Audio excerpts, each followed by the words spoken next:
નમસ્કાર મારા વહાલા વિદ્યાર્થી મિત્રો, આજે વાત કરીશું ધોરણ 12 વિષય ગુજરાતીના પાઠ નંબર 24 શરત પાઠના સ્વાધ્યાયનું સંપૂર્ણ સોલ્યુશન કરીશું। એ પહેલાં ચેનલની અંદર પ્રથમ વખત આવ્યા છો તો મિત્રો ચેનલને સબસ્ક્રાઈબ કરી બાજુમાં આપેલા બેલ આઇકન ઉપર ઓલ નોટિફિકેશન કરવાનું ભૂલશો નહીં।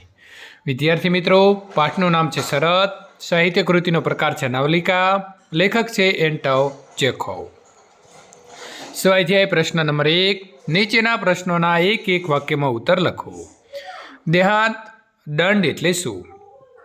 તો દેહાંત દંડ એટલે મોતની સજા અથવા તો મિત્રો મૃત્યુદંડ। પ્રશ્ન નંબર 2, જન્મ ટીપની સજા એટલે શું?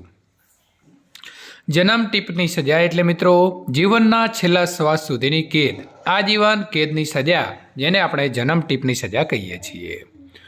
પ્રશ્ન નંબર 3, બેંક માલિક કેટલું જોખમ ઉઠાવવા તૈયાર થયો? તો બેંક માલિક 20 લાખ એટલે કે 2 મિલિયનનું જોખમ ઉઠાવવા માટે તૈયાર થયો। પ્રશ્ન નંબર 4, બેંક માલિકે કેદીના કપાળમાં શા માટે ચુંબન કર્યું? તો વકીલે કાગળમાં લખ્યું હતું કે તે 20 લાખની રકમ જતી કરીને નિર્ધારિત સમય કરતાં 5 કલાક વહેલો જેલમાંથી ભાગી છૂટશે, આથી બેંક માલિકના 20 લાખ બચી જશે। આ વાંચીને બેંક માલિકે કેદીના કપાળમાં ચુંબન કર્યું। પ્રશ્ન નંબર 2, નીચેના પ્રશ્નોના 2-3 વાક્યમાં ઉત્તર લખો।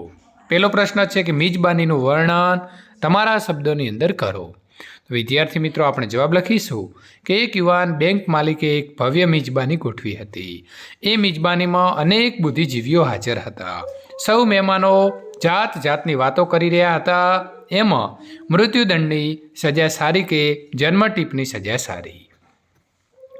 એ વિષય ઉપર સૌ પોતપોતાનો અભિપ્રાય આપી રહ્યા હતા। સૌ પોતાના અભિપ્રાયને સાચો ઠેરવવાનો પ્રયત્ન કરતા હતા। એમાં આશરે 25 વર્ષના યુવાન વકીલે પોતાનો અભિપ્રાય આપતા જણાવ્યું કે આમ તો બંને પ્રકારની સજા અનૈતિક છે, પણ એ બેમાંથી એક પસંદ કરવાની હોય તો એ જન્મટીપની વધુ પસંદ કરે, કેમ કે બિલકુલ ન જીવવા કરતાં કોઈ પણ રીતે જીવવું વધુ સારું છે। આ વકીલની વાત સાંભળે સૌથી વધુ યુવાન અને પૈસાદાર બેંક માલિક ઉશ્કેરાઈ ગયો। તેણે એની સામે શરત મૂકી કે વકીલ જો 5 વર્ષ એકાંતમાં જેલવાસ ભોગવે તો એ બેંક માલિક તેને 20 લાખ એટલે કે 2 મિલિયન આપવા તૈયાર છે। યુવાન વકીલે 5 નહીં પણ 15 વર્ષ સુધીનો એકાંતવાસ ભોગવવાની તૈયારી બતાવી। આમ મેજબાનીને અંતે એકે 20 લાખનું અને બીજાએ સ્વતંત્રતાનો જોખમ ઉઠાવ્યો। પ્રશ્ન નંબર 2, યુવાન વકીલે શું અભિપ્રાય આપ્યો? યુવાન વકીલે મૃત્યુદંડ અને જન્મટીપ અંગે એ અભિપ્રાય આપ્યો કે આમ તો આ બંને પ્રકારની સજાઓ અનૈતિક છે, પરંતુ એ બેમાંથી એકની પસંદગી કરવાની હોય તો એ જન્મટીપની સજા પસંદ કરે, કેમ કે બિલકુલ ન જીવવા કરતાં કોઈ પણ રીતે જીવવું એ વધુ સારું છે। પ્રશ્ન નંબર 3, વાંચન દ્વારા યુવાન વકીલના દ્રષ્ટિ વિકાસનો ખ્યાલ આપો। વાંચન દ્વારા યુવાન વકીલની દ્રષ્ટિ બદલાઈ ગઈ।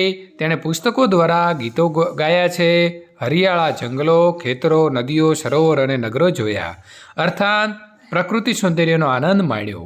તેણે ચમત્કારો અર્થાત તેણે પોતાના જીવનને અસાધારણ દ્રષ્ટિ આપી, તેને ધર્મનો ઉપદેશ આપ્યો। ઉપરાંત તેણે આંખોને આખા સામ્રાજ્ય જીતી લીધા, એટલે કે ભૌતિક ભોગવિલાસ ઉપર મોહ ન રહ્યો અને એ નિર્મોહી થઈ ગયો। પ્રશ્ન નંબર 3, નીચેના પ્રશ્નોના સવિસ્તાર ઉત્તર લખો। શરત વાર્તાના શીર્ષકની યથાર્થતા ચર્ચો। શરત વાર્તાનો આરંભ મિજબાની દરમિયાન ચાલતી ચર્ચામાં મુકાયેલી શરતથી થાય છે। શરત પાલનના નિયમો ઘડાય છે। 20 લાખની શરતનું જોખમ ઉઠાવનાર યુવાન બેંક માલિક છે અને શરત પ્રમાણે સ્વતંત્રતાનું જોખમ ઉઠાવનાર યુવાન વકીલ છે।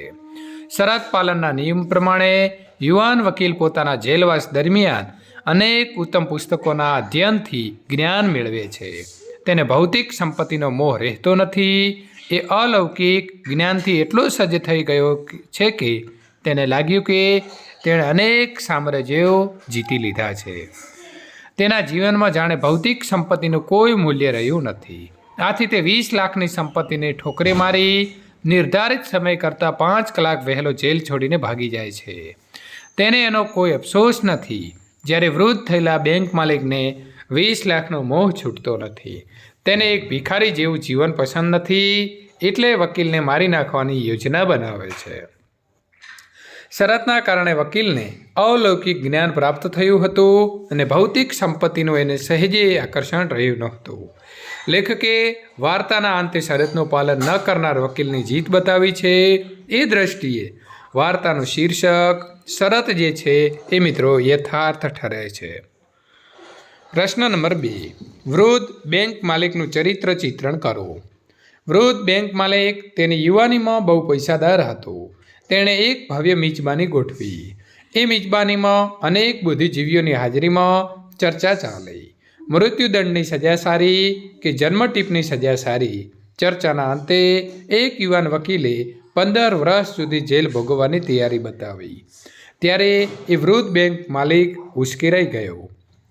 તેણે ઘમંડ હતું કે કોઈ જેલનો એકાંતવાસ ભોગવી શકે નહીં, એટલે તેણે એ યુવાન વકીલ આગળ 20 લાખ એટલે કે 2 મિલિયનની શરત મૂકી.